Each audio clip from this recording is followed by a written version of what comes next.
So you probably be thinking, who really is the strongest character in Rick and Morty? To answer that question, I have spent the last 8 days drinking soda and watching Rick and Morty to break down the 7 levels of true power in the show. And trust me, the #1 spot isn't who you think it is. Kicking things up at the very bottom, we have level 1, underrated power. This is for characters whose skills are constantly overlooked, both by everyone in the show and usually by us. They don't have god-tier abilities or reality-bending gadgets, but they have a knack for pulling through when it matters most. And the character for this level, believe it or not, the Smith family, Sana, Beth, and yes, even Morty. Let's talk about Sana. For most of season 1, she's just a teenager obsessed with being popular. Good day! You have dropped so many balls, man. Do you ever get scared Grandpa Rick might make me his new sidekick? What? What kind of monster are you? A competent one. But as the show goes on, she develops this cold, nihilistic competence that's been forged by her grandpa. Remember the episode, A Month Well Lived? While Rick's stuck in a video game, Summer goes full John Wick on a group of alien terrorists. Can't do this if you keep bugging me! Do you understand time dilation? I'm losing a month a second out here! There's an alien army shooting people. What am I doing? It's a small group of alien terrorists. Just do a Die Hard. I mean, she's not a trained soldier, but she's seen enough action movies like Die Hard to kick their asses. It's kind of impressive, you know, the ability to control a situation not with brute force, but with sharp, cynical mind that understands the narrative. Then there is Beth, specifically Space Beth. While our home-based Beth has a moment, Let's go! Open the door! Open the door! Open the door! There isn't time! Just run! Get out here and help me! They say you shouldn't do that! Just run! Space Beth is what you get when you unleash a little bit of Rick that's always been there. She's a seasoned rebel fighter, a leader against the Galactic Federation, and she can fight her dad to a standstill in his own garage. She proves she's not just a clone or a backup plan, she's a powerhouse in her own right. Her power is the full potential of Beth, realized, violent, capable, and fiercely independent. And finally, Morty, anxious, clueless, and easily manipulated. He seems like the opposite of powerful. But let's be honest, how many times has he shown a shocking talent for survival? Yeah, think about the Total Recall. Rick, the genius, is totally paralyzed by his feelings, and it's Morty who figures out the memory parasite weakness and saves everyone. What the hell? I figured it out, Rick! The parasites can only create pleasant memories. I know you're real because I have a ton of bad memories with you. Those memories that we had, those memories that we cherish. I wish that we can go back to that time.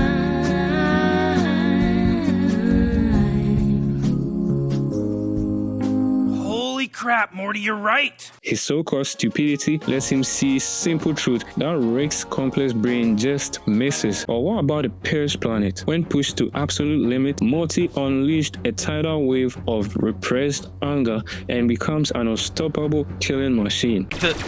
Morty? Suck my dick!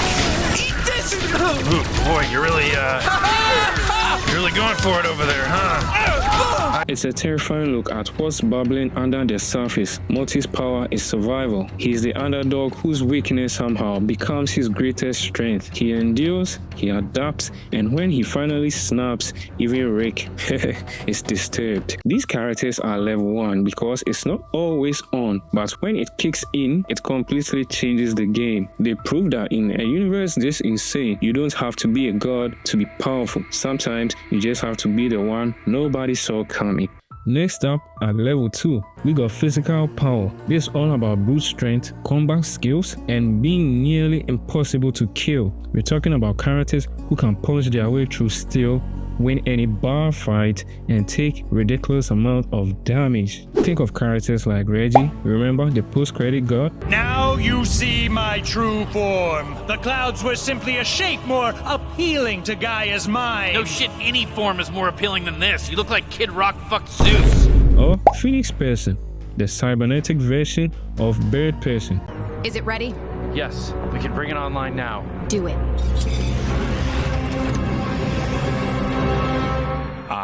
am Phoenixperson. Phoenixperson is the perfect example here. After being rebuilt by Tommy and the Federation, he's turned from a capable warrior to a walking super weapon. He has enhanced strength, a whole arsenal of built-in guns, more like a cyborg version of Rick and Morty, and one single-minded purpose. In his fight with Rick, he comes terrifyingly close to winning, pushing Rick to his absolute limit and forcing him to call for backup to survive.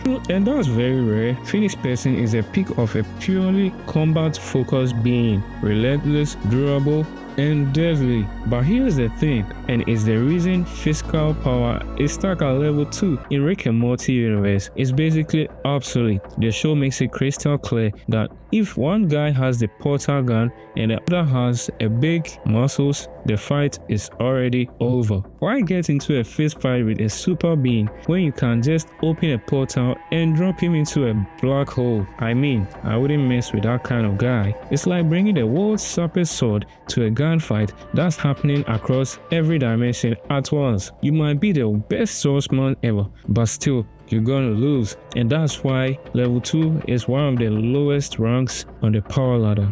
And level 3 is where power gets weirdly psychological. You're talking about hive minds and collective control. This isn't about hitting harder, it's about erasing your opponent as an individual by absorbing them into a bigger whole. And the two best examples are Unity and, in a totally different way, Mr. Nimbus. Unity, the classic hive mind, one of Rick's exes.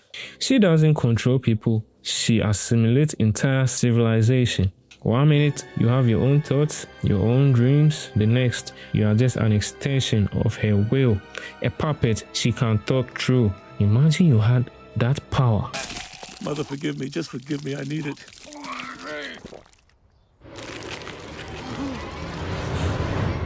Holy shit!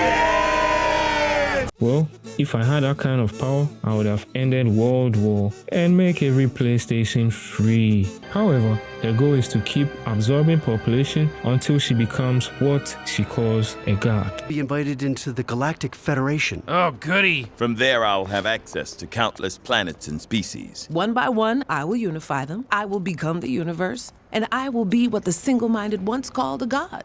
This is a scary kind of power. Should we consider her as a good person? Because it's kind of dark, knowing she has the ability to erase your identity. At least we know she brings peace and ends war, but at the cost of your free will. That's insane. The only thing that seems to be able to stop her is Rick's special brand of chaos, which can distract her and break her concentration. You wouldn't do it where I work. What the fuck are you spraying me with? A new scent I picked up after you left. I call it separation. You concocted a me repellent? Does that look like a bad idea? On the other side of this level, we have Mr. Nimbus, Rick's nemesis.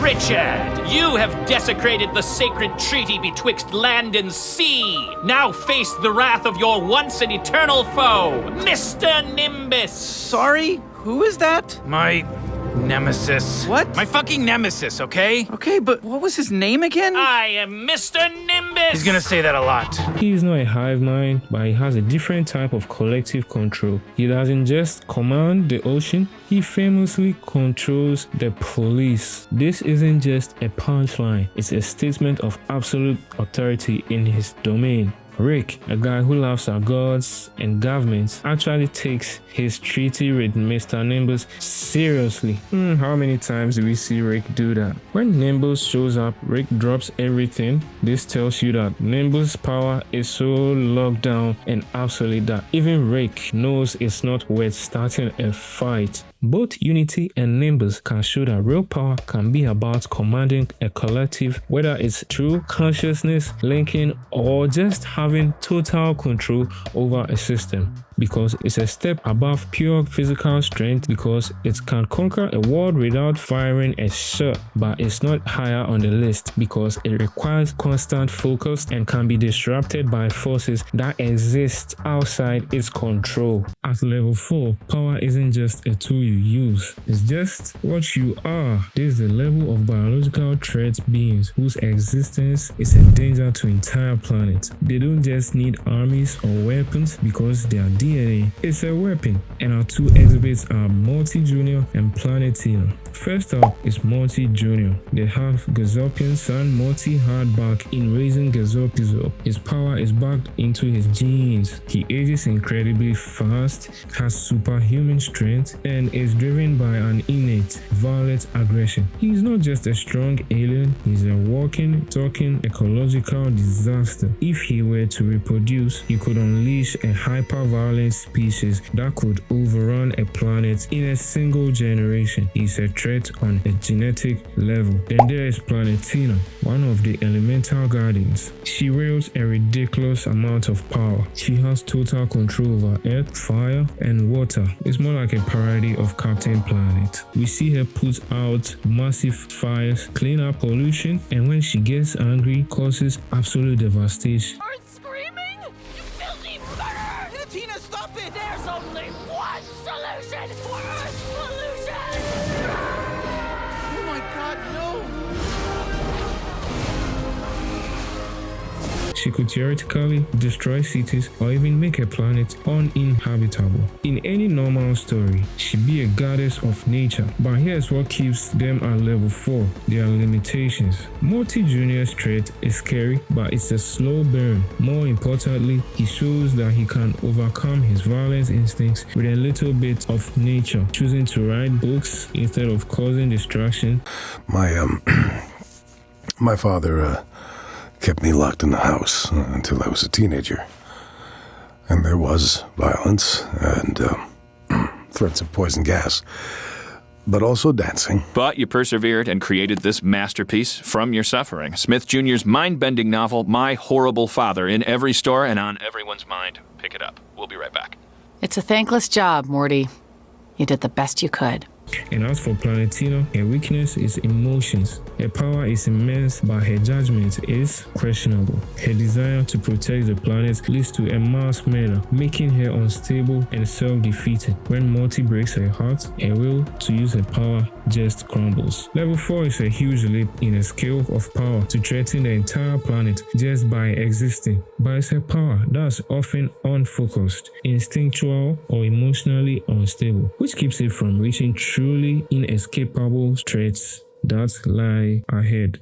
Speaking of inescapable threats, the next level are where things get wild. If you are digging this breakdown of Rick and Morty power scale, go ahead and hit the subscribe button. We are going all the way to the top and you are not going to want to miss who we've crowned as the ultimate power in the multiverse. Level 5 is all about the big players. This is the power to control entire civilizations, governments, and species. And the key players are Cromulons, the Galactic Federation, and President Curtis. The Cromulons are the perfect examples of species-level control. These giant floating heads shows up and demands one thing. Jim, a giant head has entered Earth's gravity, triggering climate change and natural disasters we thought were impossible for at least another 8 years. Let's not make this political, Terry. Do we know what this giant head wants? Show me what you got! They force the entire planet into an intergalactic music contest where the losers get vaporized. To planet music.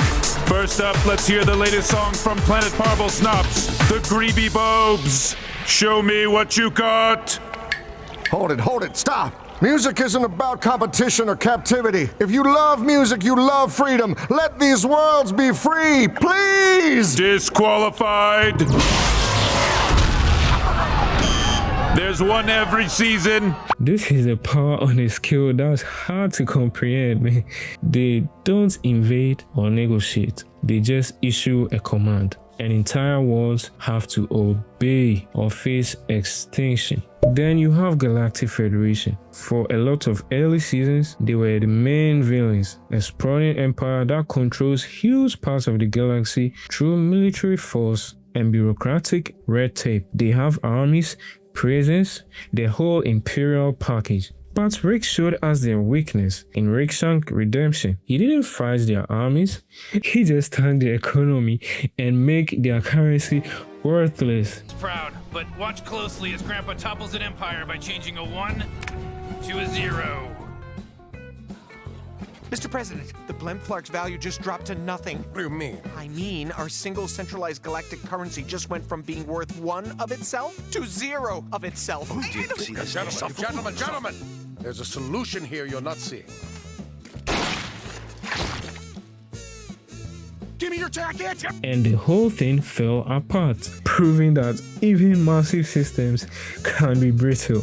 Finally, there is President Curtis. He might just be a president of the United States, but the show makes it crystal clear he has an insane arsenal of secret tech. He's got invincible soldiers, mind control martial artists, and a stash of high-tech weapons under the White House. He can go toe-to-toe with Rick, matching him gadget for gadget. He represents a peak of what a single planet centralized government can achieve. But his power is still limited to his own world. He can challenge Rick, however, he can't follow him across dimensions. Level 5 power is huge. It can shape lives of trillions, but it's all built on systems, and systems can be hacked, broken, or just ignored. The vulnerability is what separates it from truly terrifying power of the next levels. Okay, now we are at level 6, and this is where things get genuinely terrifying. We are talking about existence-ending threats. These aren't characters who can conquer a planet. They are forces that can erase it in minutes. And the undisputed champion of this level is a cute, cuddly looking creature, Mr. Frundles. Introduced in Season 6 premiere, Mr. Frundles looks harmless, but when Jerry lets him out of his cage, we witness one of the most horrifying displays of power in the entire show. Mr. Frundles operates on one simple, unstoppable rule: one bite, and anything living or not turns into another Mr. Frundles. Let's just appreciate the pure horror here. First, the infection is instant. The moment he bites Jerry's ankle, a new Frundles pops into existence, and unfortunately, there is no cure, no time to react. Second, it infects everything: Jerry, the carpet, the house, and the ground itself. Third, the spread is exponential and impossibly fast. Rick, the smartest man in the universe, doesn't even try to fight. He just panics and screams for everyone to get to the ship. In the time it takes them to reach the orbit, the entire planet is consumed and becomes one giant smiling Frundles. What the f, Dad? Why would you bring that thing into our house? It was cute. We gotta find a new timeline now. You know how hard that shit is without portals? We gotta do the thing with the rift and the beacon again. The whole f***ing episode all over again. Car, fabricate some vomit bags. Can't we just go back and fix it?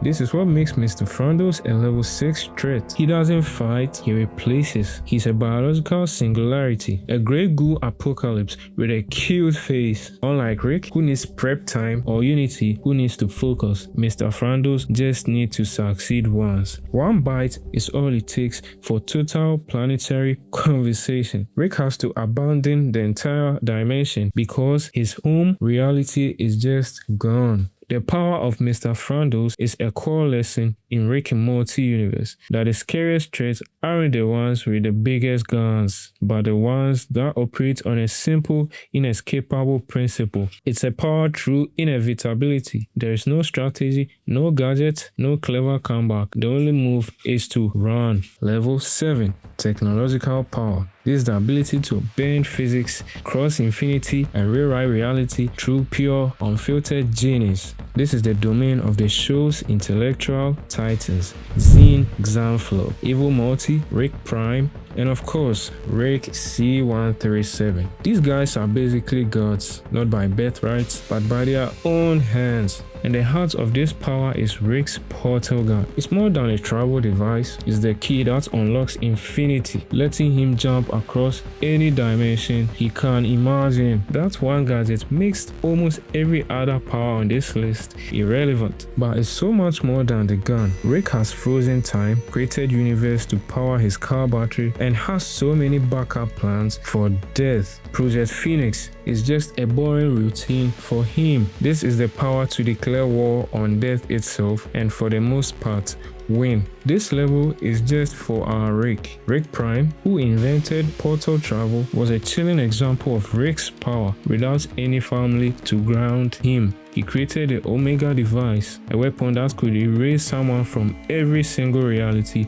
at once. It took a combined genius of our Rick and Evil Morty to finally take him down. And there is Evil Morty. He represents the power not to just use the system, but to break it. He's smart enough to hack Rick's tech, run the Citadel, and engineer his escape from the Central Finite Curve, the world-off section of the multiverse where Rick is always the smartest man. He didn't just win the game, he wanted to leave the board entirely. And now, after helping defeat Rick Prime, he has the schematics for the Omega device, making him arguably one of the most dangerous beings alive. So why this level 7? Even above absolute distraction of Mr. Frundles, because Mr. Frundles can only do one thing. A level 7 power like Rick represents infinite possibilities. Rick couldn't stop Mr. Frundles on that day, but given enough prep time, could he invent a Frundle-proof coating, a targeted retrovirus that works on planetary scale? Yes, technological power is the power of near-infinite solution. Its only limits are imagination and prep time. It's the power to make yourself a god, and in the universe of Rick and Morty, there is nothing stronger than that.